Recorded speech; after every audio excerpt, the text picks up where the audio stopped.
అంటే ఇంత జరిగిన తర్వాత అసలు ఏం జరుగుతుంది ఏంటి, తన పార్టీ భౌతికం గురించి, తన పార్టీ కేసీఆర్ గారు చెప్పింది కదా మందు బిల్లలు ఇచ్చినందుకు రాజ్యసభ ఇచ్చిన అని. మరి ఆ రాజ్యసభ ఇచ్చినందుకు కవిత ఎందుకు అపోజ్ చేయలేదు? ఒక ఉద్యమకారునికో, ఒక విద్యార్థి నాయకునికో, ఒక కళాకారునికో, ఒక మేధావికో, ఒక జర్నలిస్ట్కో, ఎవరికో ఒకరికి ఆ అవకాశం ఇవ్వాలి. మరి వాళ్ళందరూ తెలంగాణ ఉద్యమంలో తోడ్పడ్డ వాళ్ళు ఉన్నారు, నష్టపోయిన వాళ్ళు ఉన్నారు, కష్టపోయిన వాళ్ళు ఉన్నారు, మోసపోయిన వాళ్ళు ఉన్నారు.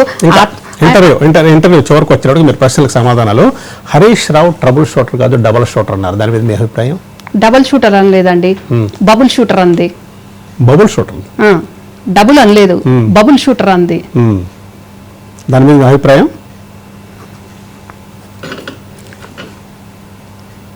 ఇంకా నాకు ఏం చెప్పాలో అర్థం కావట్లేదండి. నచ్చితే ఒక రకంగా, నచ్చకుంటే ఒక రకంగా అన్నట్టు మాట్లాడితే అది కరెక్ట్ కాదు. ఓకే, బంగారు తెలంగాణ హరీష్ రావుకి సంతోష్కి వాళ్ళ ఇంట్లో బంగారం అంటే వచ్చినట్టు కాదు అన్నారు, దాని మీద?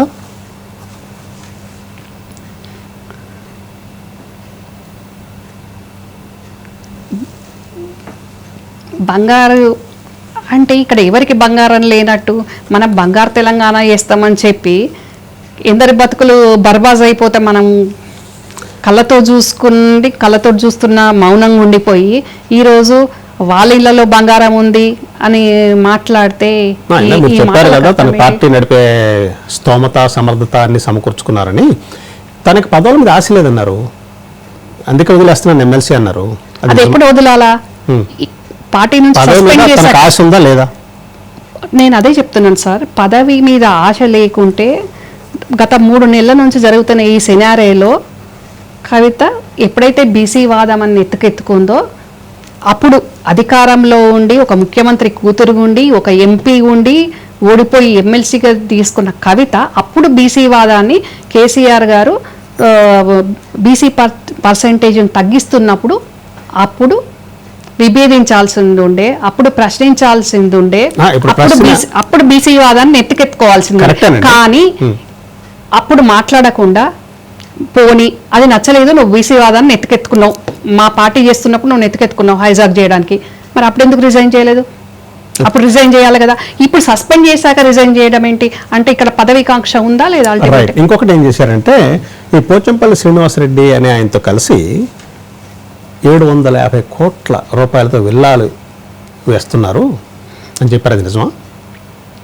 నిజమేనండి. ఇదొక్కటే కాదు కదండి, చాలా సిటీ నలుమూలల వీళ్ళకు దుష్ట చతుష్టయం అని ఈరోజు కవిత మాట్లాడుతుంది.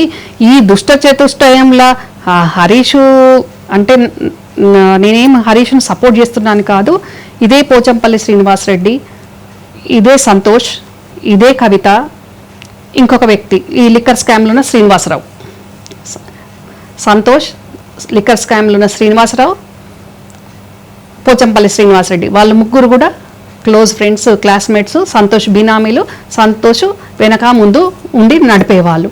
వీళ్ళందరికీ సిటీ నలుమూలలో ఆఫీసులు లేవా? మీ షేక్పేట ఆఫీసులలో మీరు ఎన్ని ల్యాండ్ డీలింగ్స్ చేసుకున్నారు, ఎన్ని స్టేట్ వాళ్ళతోటి ఎన్ని రకాల డీలింగ్స్ అప్పుడు జరిగినప్పుడు అప్పుడు ఇదంతా వింటంటే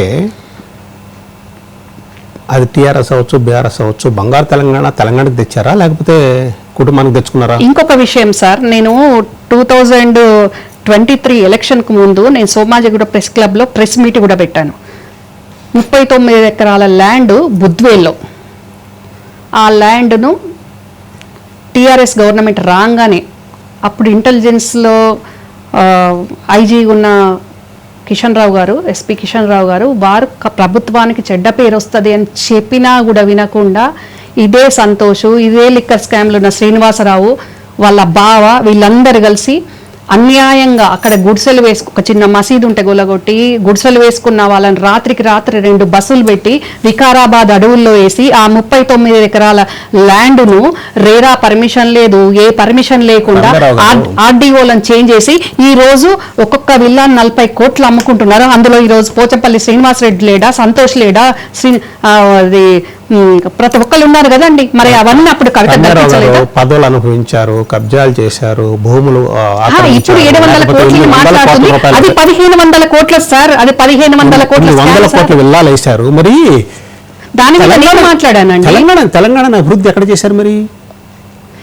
ఇట్లా చాలా ఉన్నాయి నేను చెప్పాలంటే. ఎగ్జాంపుల్ ఇప్పుడు గవర్నమెంట్ మారింది, కాంగ్రెస్ గవర్నమెంట్ వచ్చింది.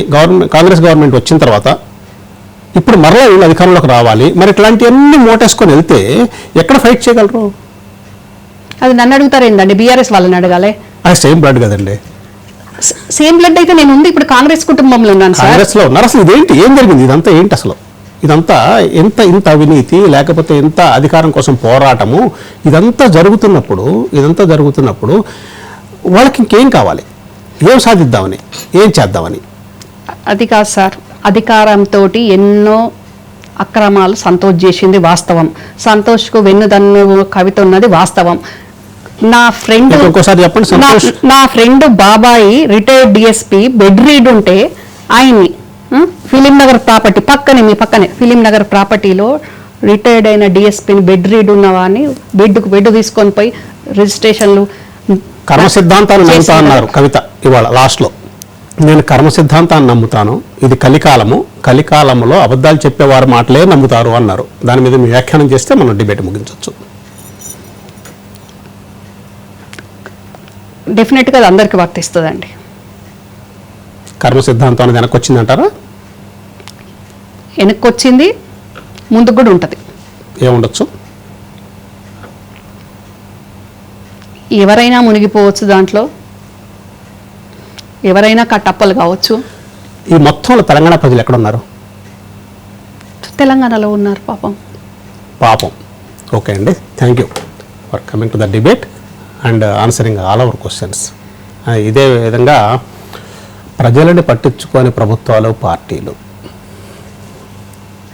ఎందుకు రాజకీయాల్లోకి వచ్చాం, ఏం చేశాం, అసలు మన ప్రజల ఆశలేంటి, ఆకాంక్షలేంటి, వాటిని మర్చిపోయి సొంత తగాదాలు, సొంత ఆస్తులు, కుటుంబ తగాదాలు, మరి రాజకీయం ఎటు వెళ్తుంది చూద్దాం, ఎటు వెళ్తుందో.